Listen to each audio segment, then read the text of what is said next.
Olá a todos, eu sou Everton de Oliveira, o professor Água do Instituto Água Sustentável. E esse é o nosso programa Pompa, porque o mundo precisa de água. Como o mundo precisa de água, a gente traz pessoas que trabalham com o meio ambiente, que trabalham com água e que têm uma experiência para nos mostrar. Como nós vamos ter a Semana do Meio Ambiente na semana que vem, eu trouxe uma grande amiga minha que tem uma experiência que pouca gente tem. Eu gosto de trabalhar com ela, porque ela tem sempre boas ideias, né? Nem sempre a gente concorda, mas eu quase sempre acabo aceitando o caminho que ela mostra, porque sempre é muito bom. Então, vocês já vão ouvir as histórias da Ana Paula Bernardes, conhecida como Paula Bernardes. Ela é cientista política especializada em negociação. Ela tem mais de 25 anos de experiência em negociações institucionais, governamentais e corporativas. Ela é especialista em prevenção, gestão e solução de conflitos ambientais. E ela é sócia fundadora da APLV Consultoria. Anote aí, porque vocês vão aprender muito e vão pensar em contratá-la, eu tenho certeza. Muito bem-vinda, Paula. É um prazer ter você aqui. Conta para a gente a sua trajetória, como é que uma cientista social, cientista política, entra na área de meio ambiente e domina tanto o assunto. Conta para nós como é que você chegou até aí. Primeiro, obrigada pelo convite. Acho muito importante o trabalho que você faz, muito legal, muito interessante. Acho o professor Água traz dicas excelentes. Acho bem bacana esse trabalho de influenciar a opinião, de trazer conhecimento. Obrigado, obrigado. Eu entrei na área porque eu fui trabalhar Eu trabalhava numa agência de publicidade, a gente tinha a Bividro como cliente, depois a Bividro me convidou para ir trabalhar.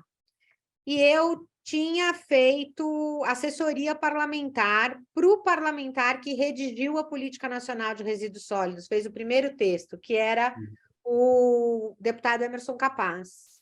E aí eu participei da Eco 92 como estudante. Era um tema assim que pairava um pouco na minha vida. E aí eu fui trabalhar com a Bividro e trabalhei 13 anos, peguei toda a implantação da Política Nacional de Resíduos Sólidos. E aí Legal. comecei a trabalhar com negociação. Quem fazia todas as negociações setoriais era eu. Isso evoluiu para negociações com o Ministério Público. E aí outros setores passaram a me contatar para poder fazer negociação de conflito ambiental. Cada conflito é uma característica, tem uma questão ambiental envolvida, e aí eu tinha que estudar. Então, por isso que eu te conheci, porque eu fui estudar a questão da água, solo, resíduo, ar. Então, tudo isso acaba permeando o meu trabalho. Ah, muito legal, muito legal. Mas conta pra gente aí, porque assim como eu te conheci já faz tempo, eu era ignorante do que você fazia. Eu aprendi vendo, né? E gostei muito mais do que isso. Assisti algumas palestras suas, né? Eu aprendi a estrutura, como é que é. Conta pra gente aí, você tem essa experiência longa de conflitos, como é que funciona, né, isso daí? Qual que é a estrutura da solução de conflitos? É puro feeling, tem técnica? E quais são os desafios para isso daí? Tem bastante estudo, bastante técnica. Claro que tem uma sensibilidade, um feeling, conseguir identificar a correlação de forças, entender o que está em jogo ali. Agora, existe uma técnica desenvolvida por um cientista de Harvard chamado William Ury, que é uma técnica de negociação que é uma ferramenta super interessante. Ele tem um livro em português. O título até não é muito legal, mas o livro é legal. Eu fiquei com preconceito quando a primeira vez que eu ouvi o nome do livro, que é Como Chegar ao Sim. E aí ele me introduziu, é ruim, o título não é bom, realmente. Não define o que é o assunto, né? Parece pouco científico, né? Exatamente. Mas é uma metodologia, ele desenvolveu essa metodologia. Ele criou arquétipos, foi estudar um pouco Jung, E aí ele criou uma metodologia de negociação, onde você vai colocando, é como se fosse sei lá, um manual do jogo, entendeu? Ele vai te dar um manualzinho, você vai seguir.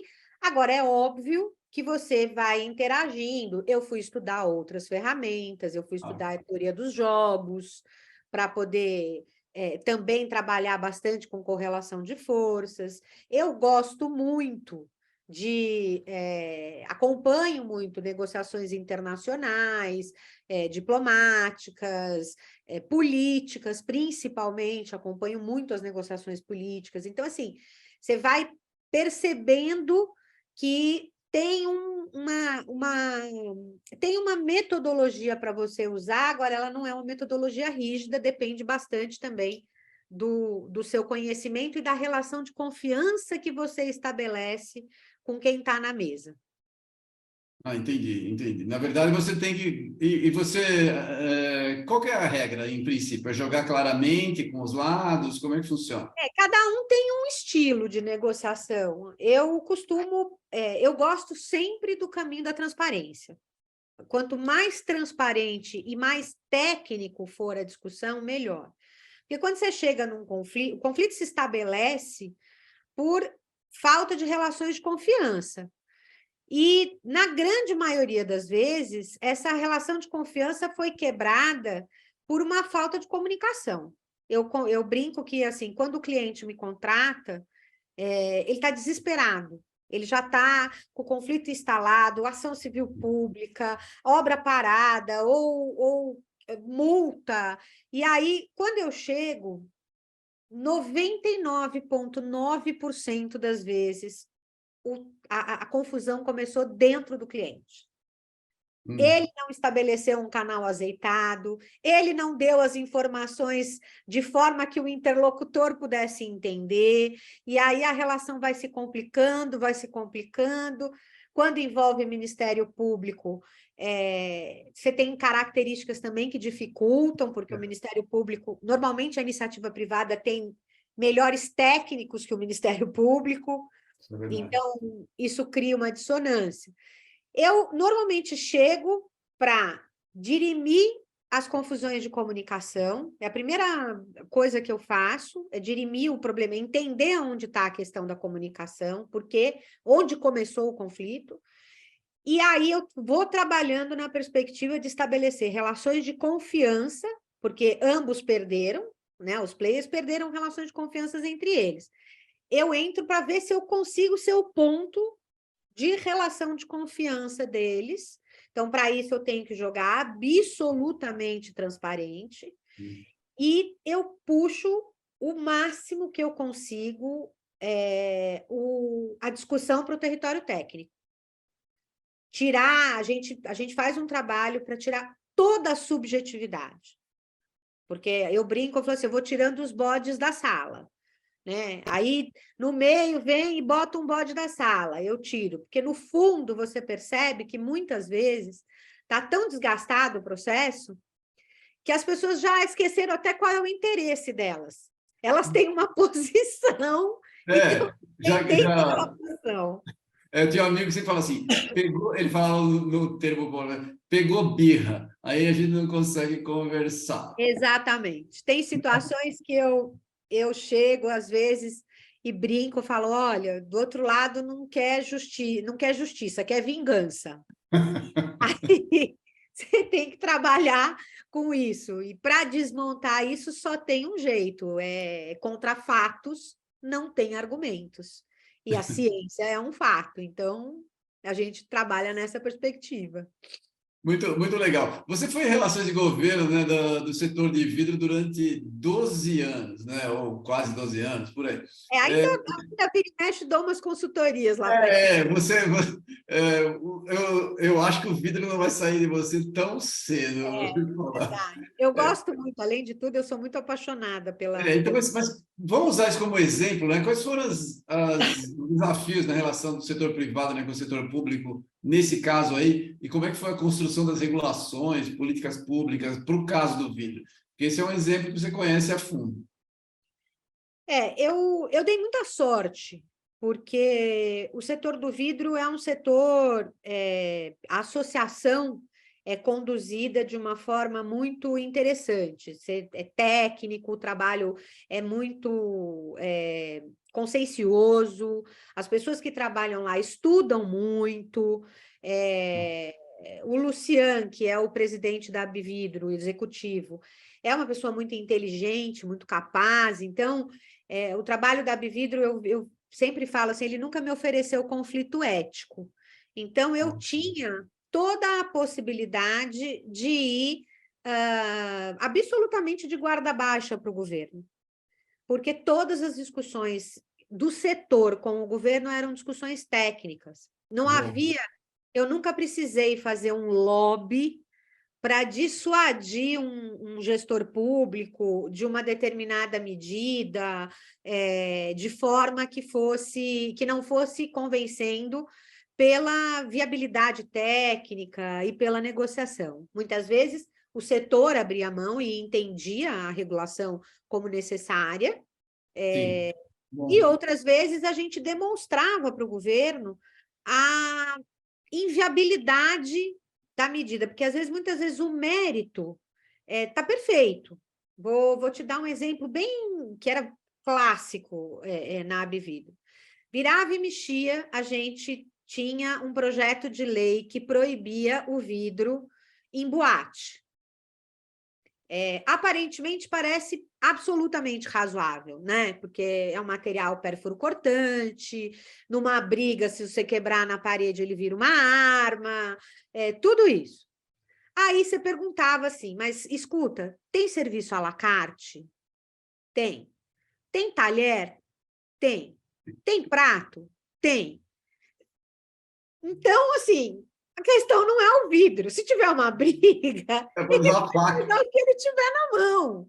Então, a gente trabalhava muito, e aí a gente foi pegando estatísticas disso, que tinha a briga, teve um caso muito emblemático que eu carregava ele para tudo quanto era lugar, que foi em Santa Catarina, uma briga numa boate, um rapaz esfaqueou outro, e aí o final da matéria era assim, ao sair do lugar, eu vi um lugar caótico e o chão coberto de vidro.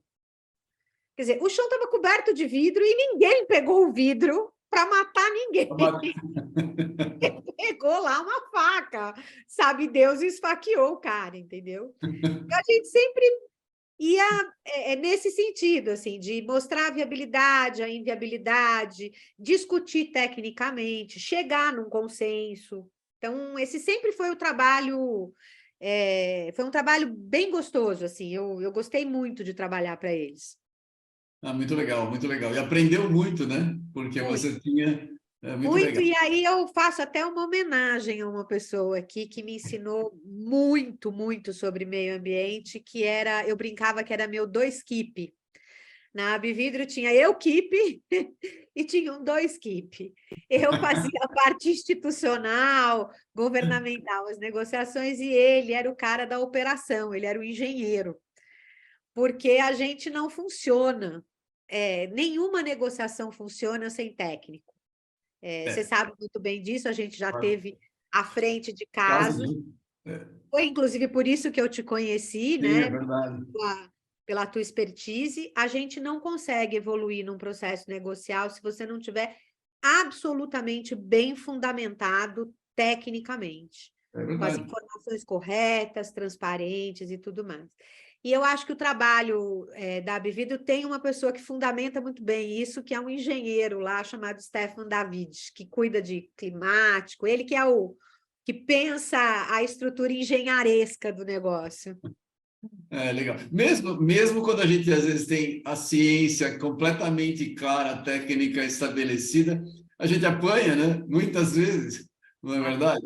Você está com o outro lado já com posições tomadas, né? É super difícil de mexer, mesmo você tendo a técnica. É difícil.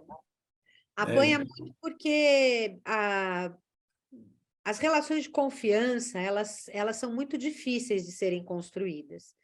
E uma vez elas quebradas, é um processo para você restabelecer, né? Você tem que demonstrar que não houve má-fé, ou se houve má-fé, ela está sendo sanada. Eu vivi processos, por exemplo, de pedir para trocar o interlocutor. Tira essa pessoa da linha de frente, coloca outra pessoa. Porque já estava tão desgastada a relação que qualquer medida que tomasse ali não ia resolver. Então, é complexo. Você vai analisando ali, vai passando, é bem complexo. Imagina, eu sei, eu acompanhei alguns que são espinhosíssimos. Muito legal. Mas deixa eu te falar, vamos falar de meio ambiente, para isso que você veio aqui, né? Você é a nossa convidada para isso. E esse ano, né, o mote é Combata a Poluição Plástica. E você está iniciando esse projeto, está iniciando um projeto, mas já está nele há tempos, né, que é um projeto de combate ao lixo no mar. Conta sobre esse seu projeto aí e o que você já fez. Eu fui lá numa conferência com você em Recife. Conta a história toda aí. Bom, saindo da Bividro, eu fui dar consultoria para o mercado. E aí fui contatada pelo PNUD e pelo governo de Pernambuco para fazer para ser curadora de uma conferência internacional de resíduos sólidos. Dei a sorte de ser o primeiro evento pós-pandemia. Então, o mundo foi para lá. Todo mundo, todas as reuniões de ONG internacionais, ICLEI, PNUD, todo mundo, ISVA, foram todos para lá. E lá foram feitas muitas discussões sobre essa questão de governança, de instrumentos, de fiscalização, e eu saí de lá. Eu já tinha um cliente que era um instituto que fazia o plano de monitoramento de praia para a Petrobras, aqui no litoral. Eu tinha feito um caso para eles que tinha morrido um leão marinho e o Ministério Público tinha aberto um inquérito para averiguar, né? E eu fiz o processo de negociação, esclarecimento. E nesse instituto tinha um pesquisador que tinha um sonho de ter um instituto de reabilitação, que não só pegasse os animais e levasse, isso no litoral sul, né? Juntou o sonho dele com outro sonho meu, que é a questão do lixo no mar. Mais de 90% do lixo que está no mar, ele vem de terra, e ele vem pela água, porque é o meio que conduz com mais facilidade aquele resíduo. Então, a gente começou a estruturar um projeto há um tempo atrás. Quem começou foi a ISVA, a Associação Internacional de Resíduos, em conjunto com a ABRELP, aqui em São Paulo, que é a Associação das Empresas de Limpeza Pública, a desenvolver um projeto de coleta em comunidades ribeirinhas, mangue, praia, para segurar o lixo, para ele não chegar no mar. Então, desenvolvimento de ecobarreiras em canais. Então, você vai, faz um diagnóstico da área, vê o que tem ali. Normalmente, a prefeitura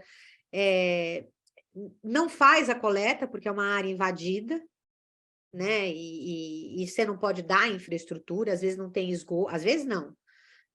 Normalmente não tem esgoto. Quase 100% das vezes.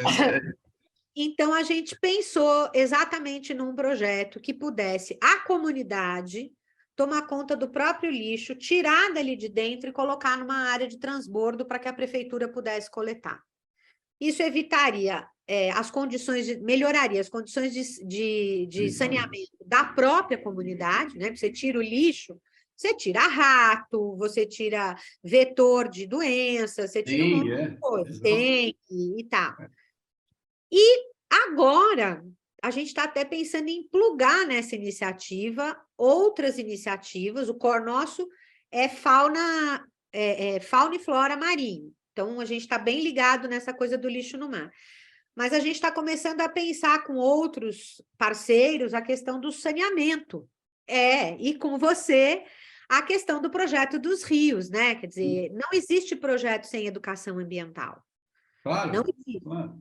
Você não, eu costumo dizer o seguinte, olha, não adianta, pode até cobrar multa, Mas numa situação dessa de precariedade, você vai cobrar multa e não vai o cara não vai pagar. Ele já está numa invasão. Então, ali é um processo de educação, por isso que esse projeto seu tem um match muito grande, que é trabalhar a educação, como dizem em Portugal, dos miúdos, né? Dos pequenos, porque ele é um vetor de transporte dessa educação para dentro de casa.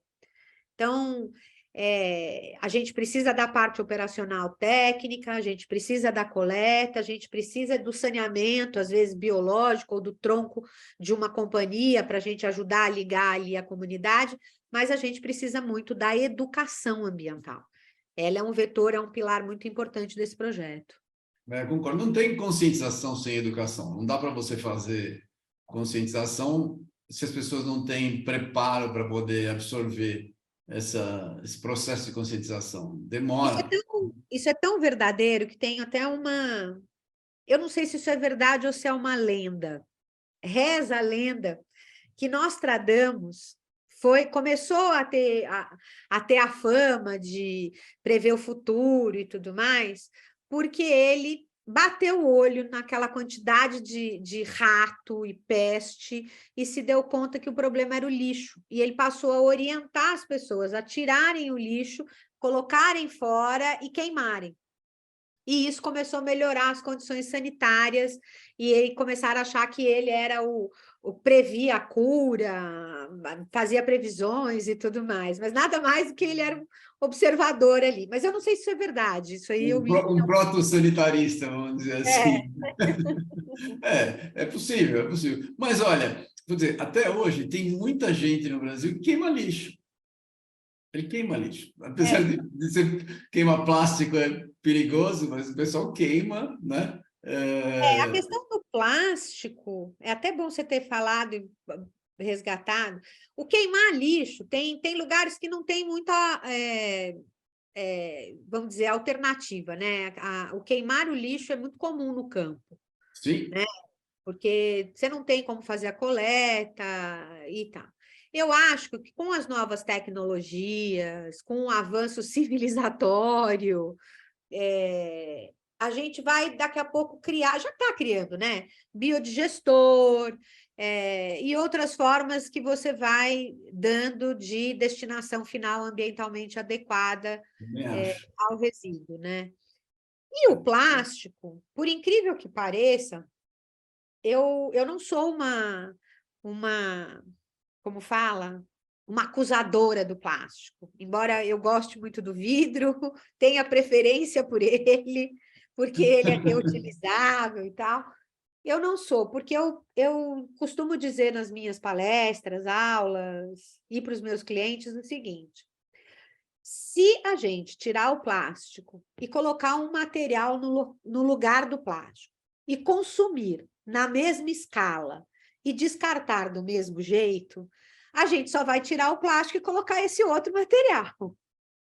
É Então, verdade. é importante a gente ter a noção de que precisa consumir menos, e isso não é só do plástico, é tudo, precisa racionalizar o consumo, e ter um descarte adequado, para você poder capturar esse resíduo e colocar ele de volta na economia circular ou num outro processo produtivo, seja lá o que for.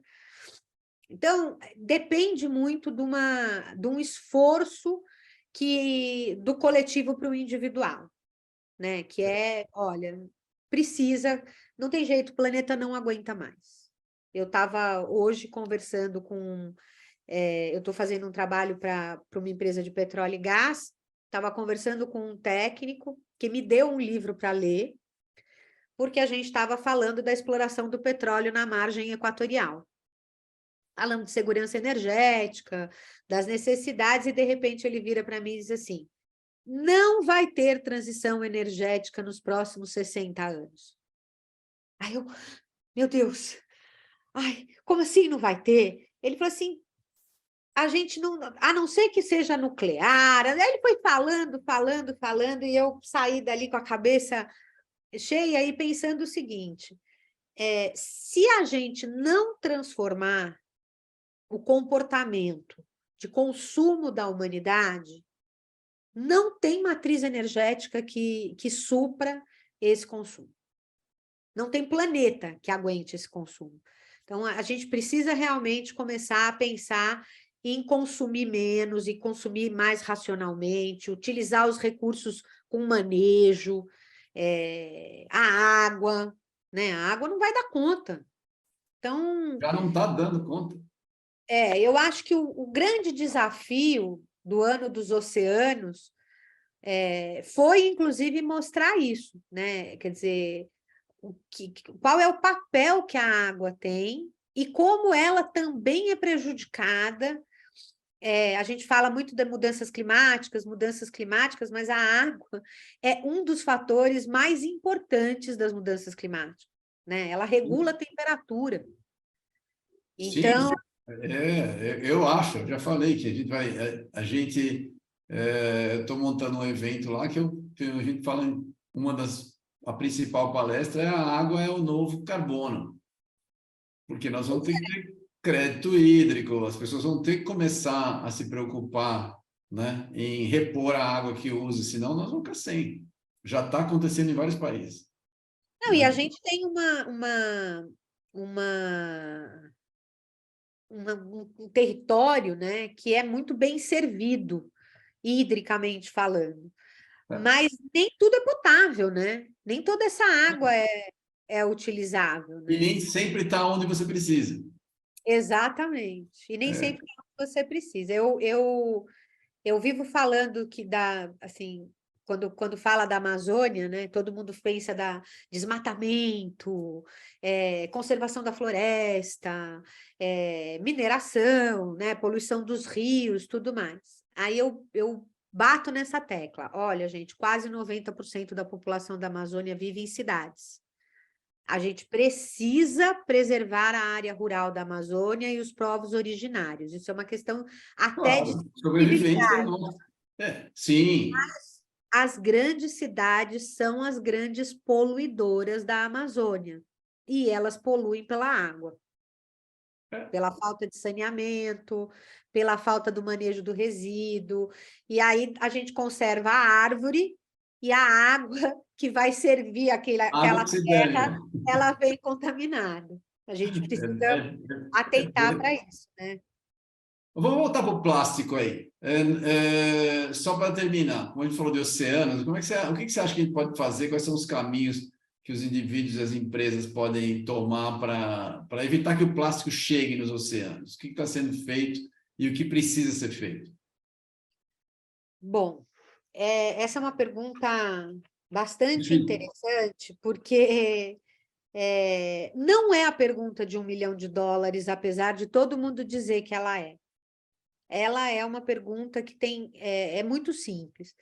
As marcas, as fábricas, o setor produtivo precisa internalizar as externalidades negativas dos seus produtos, né? Não dá para ele simplesmente distribuir o produto e cair fora da história. Esse produto ele tem um ciclo de vida, ele vai ser usado, ele vai ser descartado, e você depois precisa mitigar. Essa embalagem vai ser jogada, ela é 30%, às vezes 40% da fração seca dos resíduos sólidos, né? Então, a primeira coisa que eu acho é a consciência do setor produtivo em começar a trabalhar seus produtos visando a economia circular, desde a concepção daquele produto. Porque senão você não circula ele. Então, é o ecodesign, é o tipo de material, é a distribuição geográfica daquela embalagem. Você imagina, você leva vidro descartável para Manaus. A planta que recicla esse vidro está a 3.000 quilômetros de distância. Então, ao levar um vidro para Manaus, você tem que pensar o seguinte: qual vai ser a destinação que eu vou dar nele? Ah, tem uma tecnologia para aproveitar na manta asfáltica. Beleza, então eu tenho que construir essa alternativa para que eu dê saída para esse material, para eu poder levar para lá. É um pensamento literalmente da legislação ambiental, que é o princípio da precaução e da prevenção, né? A economia circular só vai acontecer se o setor produtivo tiver essa consciência, tanto da produção quanto depois da responsabilidade dele com relação ao resíduo do produto que ele produziu. Isso aqui no Brasil ainda não está consolidado. Aqui no Brasil foi criada uma figura chamada responsabilidade compartilhada, que substituiu o que na Europa é chamado de responsabilidade estendida. E tudo que é compartilhado, eu lembro de um promotor que dizia isso: bezerro que tem duas mães morre de fome. É bem isso. Então, assim, tudo que é compartilhado não é inerente ao setor produtivo assumir custos espontaneamente. Então, tem que ter uma regulação forte, tem que ter fiscalização, mas, sobretudo, também tem que ter a consciência desse segmento, né? E o consumidor, ele tem que pensar que o planeta é dele também, que ele vai viver, não tem outro planeta, não tem plano B, né? O Elon Musk não descobriu ainda como é que vive na Lua, ele só descobriu como é que chega lá, mas como é que vive lá, a gente ainda não sabe. Marte, o negócio dele é Marte, viver em Marte. A gente precisa, o consumidor precisa ter clareza do seu papel, e repensar seu consumo e repensar o seu descarte. É uma tarefa árdua. É um caminho longo, é um caminho longo. É um caminho longo.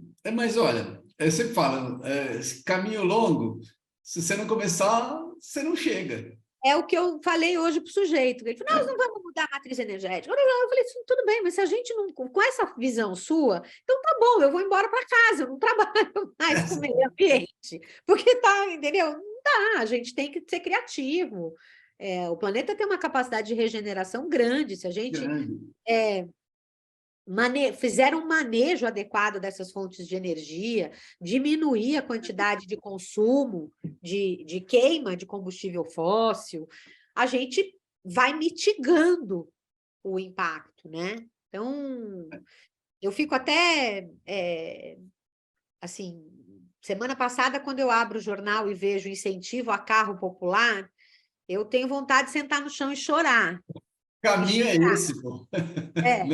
Entendeu? O mundo inteiro combatendo isso, a gente vai dar incentivo para carro popular. Imagina, né? Eu tenho que dar incentivo para o transporte público, né? Eu tenho que defender o transporte público, eu tenho que colocar dinheiro na pesquisa do hidrogênio verde, eu tenho que olhar como é que eu transformo a energia nuclear numa energia segura, enfim. Tudo menos isso. Ou mesmo etanol, que o nosso etanol Exatamente, investir no etanol. Realmente eu fiquei bastante desapontada, viu? Mas eu vou falar, é difícil, é difícil. É difícil, é difícil. Mas deixa eu perguntar um negócio. Essa semana que a gente está trabalhando no meio ambiente, a gente também comemora, né, por coincidência, o Dia Mundial dos Oceanos, que o objetivo de 2023 da ONU, né, é que as pessoas aprendam mais sobre esse maior ecossistema do nosso planeta e aproveitem as oportunidades se ele for bem cuidado. Você está trabalhando, tentando entrar nesse negócio. Você tem alguma sugestão que contribua com esse objetivo? Bom, tenho várias. Primeira delas é o seguinte: a gente tem que, os municípios precisam fazer os seus planos de resíduo. E deste plano, precisa olhar para o resíduo na água. Porque é parte da tarefa, isso aí não é destacado nos planos de resíduo, né? Eles olham coleta pública, olham destinação final, mas não conseguem olhar para o lixo da água. Não existe um capítulo específico para isso. Então, eu acho que a primeira coisa é que os planos de gerenciamento e de gestão de resíduos precisam ganhar um capítulo de lixo na água. Como é que a gente evita? E aí, N mecanismos. Desde a coleta da prevenção até a ecobarreira, porque se todo município tiver suas ecobarreiras e tirar, já diminui muito o volume que chega no litoral. Ah, sim, com certeza. Segundo, a gente precisa trabalhar na perspectiva de substituir as embalagens de uso único. não tem jeito. A gente tem que trabalhar no reuso. E aí o grande vilão do descartável é o plástico, não tem jeito. A gente está discutindo, aliás, esta semana tá a conferência, está reunida a conferência da ONU para discutir o Pacto dos Plásticos. Essa semana não, desculpa, semana passada. Essa semana é a Semana do Meio Ambiente. A gente provavelmente deve tirar dali uma resolução e os países vão ter que correr atrás disso, de conseguir fazer a coleta e a retirada do plástico para que ele não chegue no oceano. Porque uma vez ele chegou no oceano, é quase que impossível você recolher. Porque é corrente, é uma série de coisas que é um ecossistema completamente descontrolado para o homem, né? O homem não tem controle sobre ele, né? Então, é preciso trabalhar com a prevenção. Eu não sou, assim, eu trabalho muito com educação ambiental, né? Ligada à água, né? Que é o meu trabalho. Mas eu tenho, em relação a plástico, eu tenho sérias dúvidas que a gente vai conseguir fazer uma mudança num prazo razoável, dentro da minha vida, por exemplo. Por quê? Eu lembro, eu estudei bastante a parte de petróleo, por exemplo. Então, quando na Ásia tinha uma briga, porque a primeira parte que desenvolveu petróleo, de fenda, né, de produto de petróleo, foi querosene para aquecimento, e para fogão, né? E uma das empresas que foi tentar entrar na Ásia para concorrer, eu não vou citar o nome para não dar moral para as empresas aí, você lembra, eu lembro quando era criança, tinha uma querosene jacaré, tinha uma latinha que vendia aquilo lá, né, que era super comum. E era uma latinha azul. E por que ninguém consumia o outro produto? Porque a embalagem não servia para ele usar para o dia a dia, que ele cortava a latinha e fazia um monte de coisa. Imagina, nem sabia que querosene podia ser cancerígeno, né? Que nem conhecia essas coisas. Mas o reuso da latinha era muito grande. E aí eles tiveram que lançar uma lata igual, de cor diferente, para poder entrar no mercado. A mesma coisa com o plástico, né? A gente vê, se você lê aquele livro Ébano, né, que é famoso, da história do jornalista na África, ele conta da revolução que foi o balde plástico na África, né? Que é uma coisa... E aí você tem tanto uso e tantos benefícios que o plástico traz, né, que fica difícil imaginar uma substituição por algo que ele é leve, ele é resistente, ele faz com que a comida dure Outra mais. coisa é que não adianta você fazer o plástico verde, não existe isso, né? Porque ele é plástico do mesmo jeito, ele vai ter o mesmo impacto, ele vai biodegradar, tá bom, mas você gastou emissões para caramba para fazer, então, assim, como é que a gente vai fazer? Eu acho que alguns hábitos a gente vai ter que mudar. Por exemplo, aqui na minha casa não se pega comida em embalagem. A gente leva o recipiente. Para você ter uma ideia, eu fui resgatar num apartamento de veraneio nosso aquelas marmitinhas que a gente tinha, lembra? Da De década alumínio. exatamente, que a gente ia na pensão buscar É comida. verdade, é. E que era um cabo só para todas, aí encaixando. Exatamente, eu resgatei aquelas panelinhas. Então, quando eu vou buscar comida, eu levo aquela panelinha agora. Dificilmente eu tento, na medida do possível, não comprar produto que tenham, assim, por exemplo, eu compro uma pasta de dente, eu já deixo o papelão no ponto de venda. A caixinha da pasta de dente já fica lá no ponto de venda. Porque é problema dele, se ele quer empilhar quadradinho, bonitinho e tudo mais. Eu não vou levar esse lixo para minha casa e ele, se ele acumular, ele tem mais possibilidade. Ele dá destino, é verdade. Mas o plástico, ele tem uma coisa que é difícil você substituir, porque ele veio para trazer uma comodidade, né? Muito grande, é esse o problema.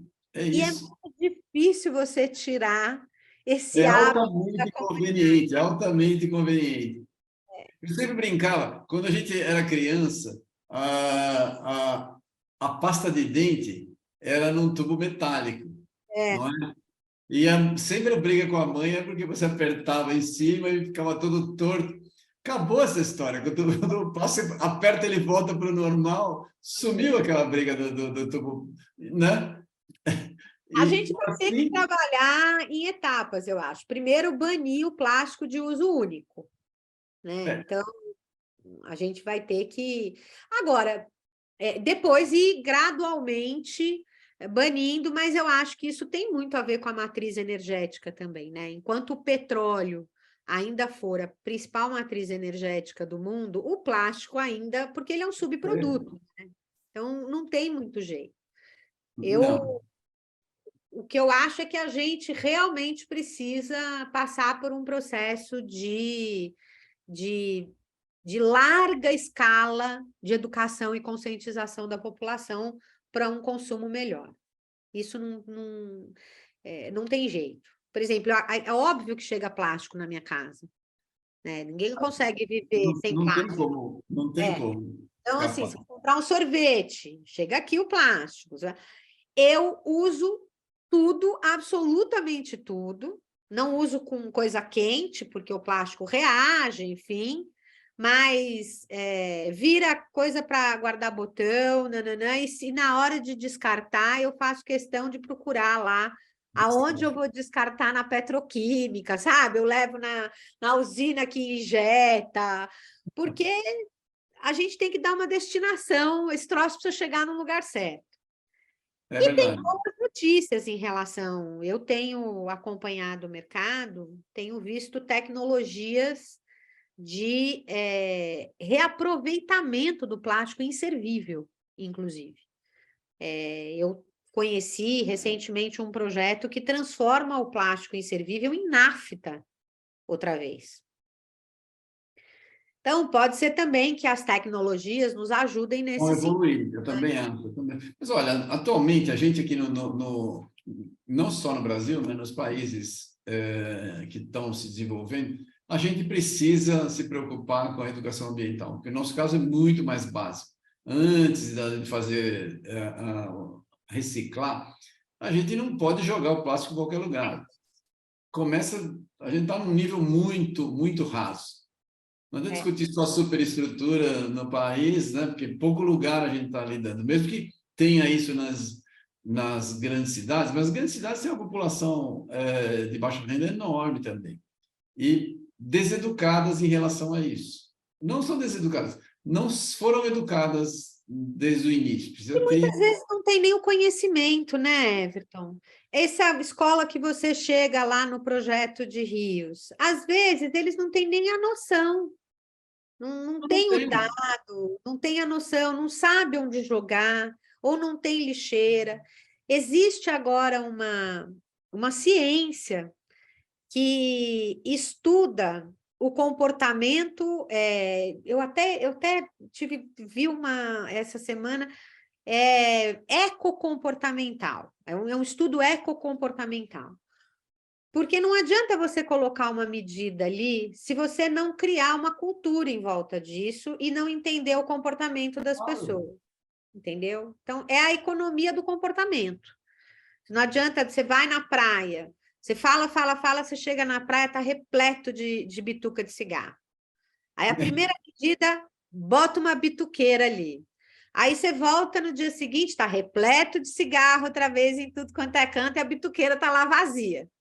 Então, são mecanismos que você vai ter que dizer para o cara, olha, esta bituca aí tem que ir para ali. Por mais que isso seja óbvio, ele precisa ser dito. Entendeu? Eu brinco, eu falo assim, não é à toa que na caixa de ovo está escrito ovo, contém ovo. É porque o óbvio precisa ser ensinado, precisa ser dito, precisa ser repetido, né? Mas assim, não é só uma questão de conhecimento, porque você tem um hábito, muitas vezes você faz sem pensar. É uma questão de transformar a educação como parte da cultura. Exatamente. Então, esse é um processo lento, porque a cultura de fumar e jogar é o que se estabeleceu. Então, você trocar esse hábito que está sendo automático, né? Ninguém está pensando, é muito difícil. Então, a gente precisa fazer um trabalho longo, um trabalho com comunidade, que um cobra do outro. Você não faz isso, aí a criança fala para o Professor pai. Água precisa nos ajudar. Professor Água Exatamente. precisa nos ajudar. Ele é um Exatamente. veículo muito potente É esse o de caminho. Porque educação. as pessoas, aí uma fala para a outra, começa a virar cultura, senão não funciona. É. Não funciona, né? Muita vocação para o público infantil, porque daí você vai qualificando uma nova geração, né? Que não É tem já verdade. esse hábito. É Então, verdade. você vai criando novos costumes. É difícil mudar as pessoas da minha idade. É difícil. Não é impossível, mas é Não, difícil. não é impossível, mas é bem difícil. Tem que trocar a roda com o carro andando. Tem que trabalhar o pequenininho e É, tentar mexer aqui no grande na medida que ele... mas aí os nossos filhos falam, a gente, opa, eu tenho que dar exemplo, né? Tem que fazer direito para dar exemplo. E Por isso funciona. que eu falo, professor Água é um caminho muito importante na qualificação, na formação, no conteúdo. Ele é um instrumento que a gente tem que aproveitar, A gente tem que porque maximizar, concordo. e ele é muito amigável, muito bacana, fala uma linguagem muito fácil, Essa é a então as ideia. Essa é a ideia. pessoas Ótimo. gostam. Ô, Paula, é o seguinte, o nosso tempo aqui lamentavelmente esgotou, dá para conversar horas a respeito, você tem assuntos infinitos aí, eu sempre curto bater papo com você, né? Mas o nosso tempo está esgotado. Faz, por favor, suas considerações finais, deixa um recado aí para o Dia Mundial do Meio Ambiente, para o nosso público, por favor. Eu vou deixar o recado que no Dia Mundial do Meio Ambiente seja um dia de zero consumo, que as pessoas olhem para a hora que vai comprar um determinado produto e pensem se realmente precisa daquilo e espera uma semana. Se durante aquela semana depois você ainda precisar, aí você reflete outra vez e compra. Esse é o meu recado. Conter o impulso do consumo. Eu não usei como impulso do consumo, era como impulso, como educação financeira para as minhas filhas. Você vai comprar um negócio, você está desesperado, achando que precisa muito, espera, dá um tempo, vê se a Dá vontade uma resiste. semana, vê se você ainda precisa. Aí vai lá e compra. Muitas vezes a vontade passa, você nem lembra mais, não é isso? Exatamente. Ótimo, ótimo. Vou usar como educação ambiental. Ambiental, Ótimo. Ô, Paula, brigadíssimo pela sua participação, muito legal. O seu trabalho é ótimo. Eu sempre aprendo quando eu trabalho contigo, eu vejo você fazer as coisas e fico muito, muito admirado com a sua capacidade de negociação. Eu tenho que tomar cuidado porque você é boa para convencer, você pode me mandar por alguma ponta. A recíproca é absolutamente verdadeira. Meu trabalho não seria nada sem o seu conhecimento. Não, mas eu não posso perder a piada, não posso perder a piada. Claro.